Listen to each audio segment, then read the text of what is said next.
Israel फ़िलिस्तीन के झगड़ों ने धीरे-धीरे एक ऐसा मोड़ लेता जा रहा है कि सारी दुनिया को विश्व युद्ध के आशंका घेरने लगे हैं। फ़िलिस्तीन के जो हमास आतंकी है, फ़िलिस्तीन समर्थक है, जिसे ईरान के द्वारा और लेबनान के द्वारा मदद दिया जाता है, वे इजराइल पे हमला तो कर दिए, लेकिन इसका अंजाम क्या होगा, इसका वे लोग अंदाज़ नहीं लगा पाए थे। यहाँ सबसे बुरी बात है कि इजराइल के 700 से ज़्यादा नागरिक मारे गए हैं, सिविलियन मारे गए हैं।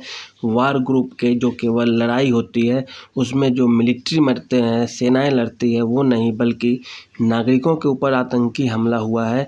इसीलिए सारी दुनिया इजराइल के पक्ष में खड़ा हो गई है।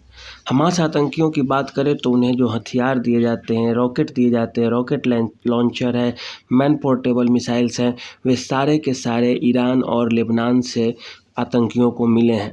अब इजराइल इस चीज़ को अपने ऊपर युद्ध घोषित करके और ऐसी लड़ाई लड़ने की नीयत में है कि इसके जो खामियाजा है वह आने वाले समय में कई देशों को भुगतने पड़ सकते हैं। इजराइल के समर्थन में सबसे पहले कूदने वाले देशों में संयुक्त राज्य अमेरिका है, जिसने अपना 5000 नेवी के फोर्सेस और कई सारे हथियार, वायुसेना के लिए मिसाइल और अन्य गोला बारूद के सामान इजराइल को पहुंचा दिया है। इजराइल की मिलिट्री बात करें तो ईरान, लेबनान और आसपास के जितने भी कंट्रीज़ हैं, उन सब में सबसे ज़्यादा ताकतवर है, क्योंकि उसके पास 150 से 200 F-16, F-35 जैसे खतरनाक हवाई जहाज़ एवं खतरनाक मिसाइलों से लैस देश है। वह इजराइल अभी तक गाज़ा पट्टी पे जो छोटा इलाका है, दुनिया के सबसे छोटे देश भूटान और नेपाल से भी छोटा है, वैसे जगहों पे अब तक वहाँ की मिलिट्री 1 लाख केजी बॉम्ब गिरा चुके हैं। और इसमें बड़े से बड़े बिल्डिंग, जैसा कि आप हमारे वीडियो में भी देख सकते हैं, बड़े से बड़े बिल्डिंग को नेस्तनाबूद कर दिया है। जहां कहीं भी आतंकियों की मौजूदगी पता चल रही है, वहीं उन्हें मार गिराया जा रहा है। अब तक 1400 से 1500 फ़िलिस्तीन के जो ये समर्थक हैं, जो आतंकी संगठन है, उनकी हत्या की जा चुकी है। और यह आंकड़ा आने वाले समय में 10,000 से ऊपर होने वाला है, क्योंकि अब इजराइल चूँकि अपने नागरिकों की शहादत का बदला लेगा, तो वह भी आखिर आतंकी संगठनों के साथ साथ उस झड़प में फ़िलिस्तीन के आम नागरिक भी मारे जाएंगे, क्योंकि जब बम आकाश से गिरता है तो वह यह नहीं पहचानता कि इसमें आतंकी कौन है और सिविलियन कौन है और आम नागरिक कौन है, दूसरे देश के नागरिक कौन है। हमास ने जो हमले किए उसमें नेपाल के लोग भी मरे हैं, अमेरिका के लोग भी मरे हैं, भारत के भी लोग मरे हैं, जो केरल राज्य की थी वहाँ नौकरी कर रही थी, उसके साथ साथ इजराइल के भी नागरिक वहाँ पे मरे हैं। तो आतंकी जब नहीं देखते तो जवाबी कार्रवाई में जो अन्य देश हैं वो जब कूदेंगे और जब आक्रमण होगा तो उसमें भी वहाँ के सिविलियंस भी मारे जाएंगे।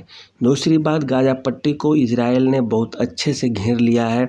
समुद्र से उसके रास्ते सील हैं, ज़मीन से उसके रास्ते सील हो गए हैं, उसे अब बाहरी मदद कोई नहीं मिल पाएगा। और ऐसी स्थिति में यदि ईरान अगर कूदता है लड़ाई में, तो उसको जवाब देने के लिए अमेरिका वहाँ पे मौजूद है। अमेरिका का सबसे खतरनाक युद्धपोतक विमान जो है वह वहाँ पे गेराल्ड पहुँच चुका है। उस पर नेवी के कमांडोज हैं, नेवी के फोर्सेस हैं, कई सारे उस पर फाइटर एयरक्राफ्ट F-35B, जो अब तक का सबसे खतरनाक विमान समझा जाता है, जिसे रडार भी नहीं पकड़ सकता, वह तैनात है। यदि ईरान के तरफ से कोई छोटी भी कार्रवाई की जाती है तो उसका अंजाम काफ़ी बुरा हो जाएगा। ऐसी स्थिति में अभी अरब और ईरान में जो लड़ाई और टकराव चल रहे हैं, सऊदी अरेबिया, यमन अभी इजराइल के पक्ष में है, वो अपनी तरफ से चुप्पी साधे हुए हैं। और इस ऐसे मौके में इजराइल को खुला छूट मिल जाएगा, खुला समर्थन मिल जाएगा। इजराइल इससे पहले भी काफ़ी आक्रामक देश रहा है, वह अस्तित्व की लड़ाई और संकट से लड़ता आया है, और इसी कारण अभी जो उसकी स्थिति बन रही है वो अपनी विदेश नीतियों को और आक्रामक बनाने जा रहा है, क्योंकि वहाँ की जो विपक्ष की सरकार है उसने भी सरकार को खुले समर्थन दे दिया है। और युद्ध की घोषणा जैसे ही हुई है, अभी गाज़ा पट्टी पर इजराइल के 80 से 90 फाइटर एयरक्राफ्ट बम बरसा रहे हैं और जगह जगह से आतंकियों की टोही ली जा रही है। हमास ने यह युद्ध विराम की घोषणा करने का मन बनाया है क्योंकि उसकी कमर तोड़ दी गई है, उसके सारे ठिकाने बड़े बड़े अफसर मारे जा रहे हैं। लेकिन इस बार इजराइल इतना पर भी नहीं मिलने वाला। वो जब तक गाज़ा पट्टी पर अपना कब्ज़ा नहीं कर लेगा, अपना मिलिट्री नहीं लगा देगा, तब तक वह इस बार छोड़ने वाला नहीं है।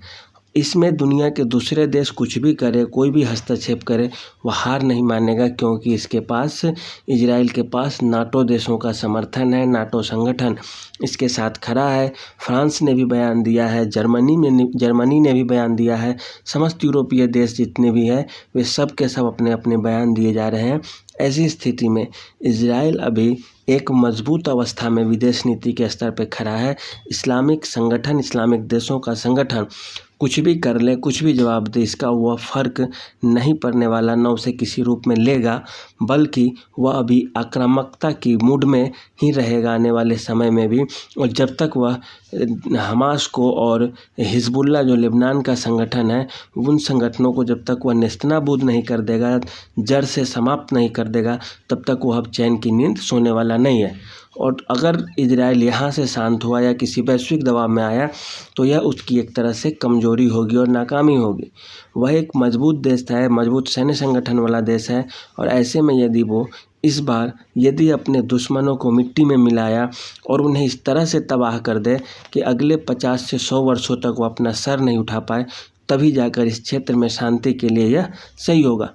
इजरायली प्रधानमंत्री बेंजामिन नेतन्याहू भी अब हार मानने वाले नहीं हैं, क्योंकि उनके पीछे सबसे बड़ा जो हाथ होता है वह ब्रिटेन और अमेरिका का हाथ हमेशा से रहा है।